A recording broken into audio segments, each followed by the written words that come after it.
Watig na ang Israel ay hindi na itinuturing na bayan ng Diyos, paghihirap at kasalanan, maging ang mga digmaan. Ang pagbabago, pagpapatawad at pagbabalik loob sa Kanya. Hi guys! Welcome to my channel. This is Ina, Saved by Grace, Living in Faith. Magandang araw, ikaw ay nanonood sa In Faith channel. Ako si Ina Zonyo. Ang ito ay tungkol sa good vibes, inspiration from the Bible, and real life tips for our day-to-day living. Click, subscribe, and hit the notification bell. Let's vibe together on this adventure of growth and inspiration. Good day everyone! Tatalakayin naman po natin ngayon ay ang aklat ng Hosea, isa sa mga minor prophets. Mga dahilan kung bakit natin kailangang basahin ang aklat ng Hosea. Isa sa bahagi ng Bible. Ang aklat ng Hosea ay isang bahagi ng banal na kasulatan at isang bahagi ng lumang tipan. Bilang bahagi ng salita ng Diyos, ang mga aral at mensahe mula sa aklat na ito ay maaaring makatulong sa unawa ng marami sa mga pangyayari ng kasaysayan at mga prinsipyo sa buhay. Alawa, pag-unawa natin sa relasyon ng Israel at ng Panginoon. Aklat ng Hosea ay nagpapakita ng kaugnayan sa pagitan ng Israel bilang isang bansa at ng Panginoong Diyos. Ito ay nagbibigay ng pangunahing aral tungkol sa pagtitiwala, pagbabalik loob at pag-ibig ng Diyos sa kanyang bayan. Pangatlo, mga aral para sa personal na pag-unlad or personal development. At ng Hosea ay naglalaman ng mga aral, mga mensahe na kailangan sa personal at unlad at espiritual. Aral na ito ay maaring magbigay ng inspirasyon, gabay at pagpapalakas ng pananampalataya sa mga mambabasa. Mga apat, matututunan din natin ang kasaysayan at kultura.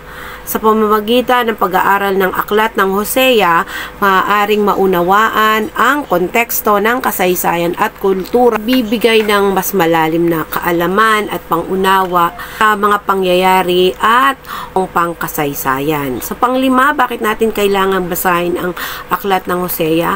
Ito rin ay nagpapalalim sa relasyon natin sa Diyos. At ng Hosea ay nagtuturo ng kahalagahan ng relasyon sa Panginoon at yung pagiging tapat sa Kanya. Ito ay maaaring magbigay ng inspirasyon at gabay sa mga ang pagbabasa ng aklat ng Hosea ay nagbibigay ng mga aral, inspirasyon at pang-araw-araw na gabay na maaaring magdala ng positibong pagbabago at paglago sa personal na buhay at mambabasa upang palalimin ang kanilang kaugnayan sa Diyos at makamit ang tunay na kahulugan ng espiritualidad ng isang individual.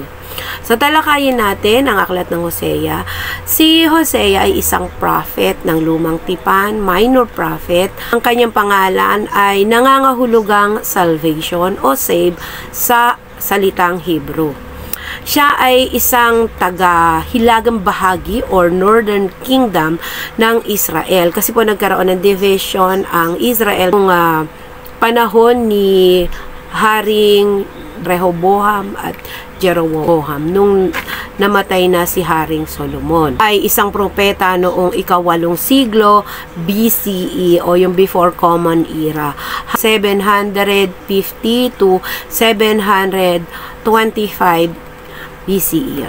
Ang aklat ng Hosea ay naglalaman ng mga propesiya, pangaral at mga pangitain mula sa Diyos sa kanyang mga panahon. Sinulat ito upang magbigay ng babala at patnubay sa bansang Israel na lumihis sa mga utos ng Diyos at na babaluktot sa pagsamba sa ibang Diyos o yung mga Diyos-Diyosan. Ayon sa aklat ng Hosea, siya ay hinirang ng Diyos upang maging propeta at ipahayag ang kanyang mga salita sa mga tao na sa mga pangunahing tema ng kanyang aklat ay ang paghahalin tulad ng relasyon ng Israel at ng Panginoon sa isang mag-asawa.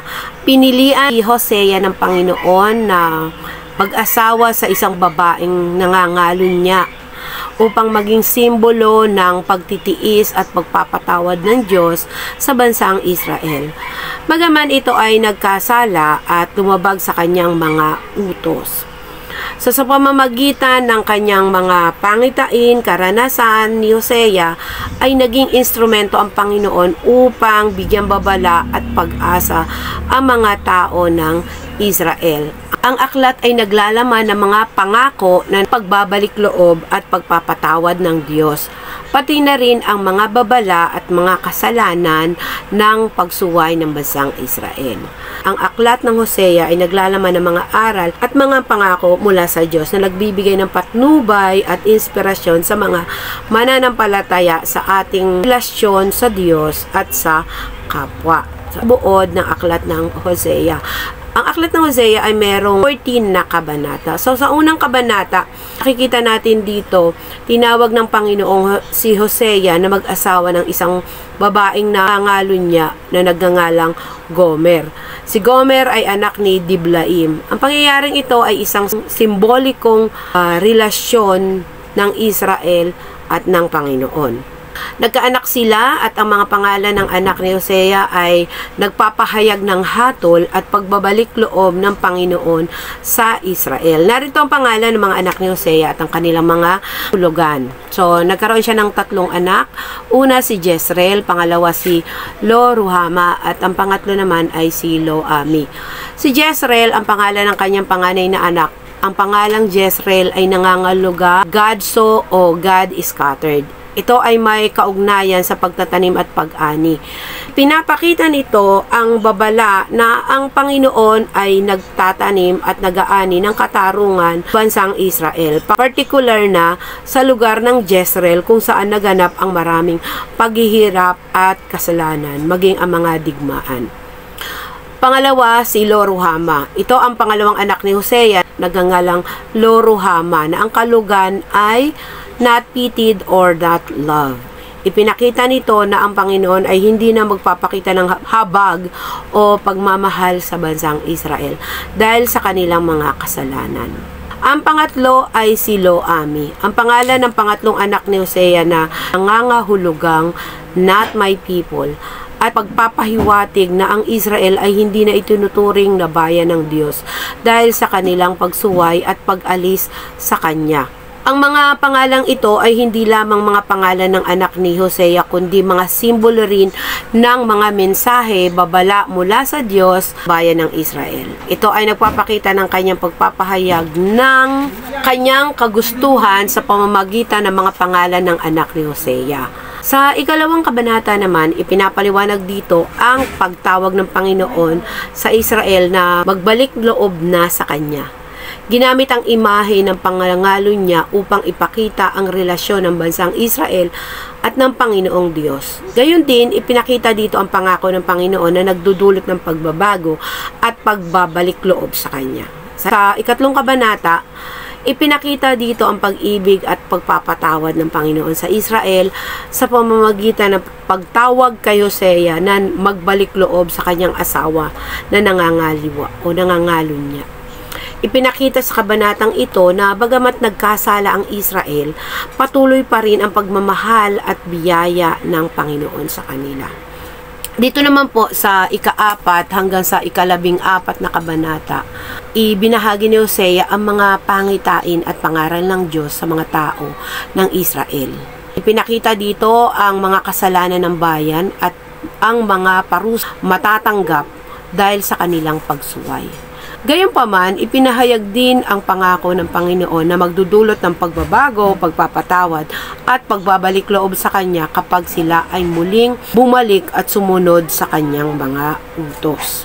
Ang aklat ng Hosea ay nagpapakita ng mainam na larawan ng pag-ibig, kagandahang loob at katarungan ng Panginoon. Tina rin ang kahalagahan ng pagbabalik loob at pagsunod ng mga tao sa Kanyang mga kautusan.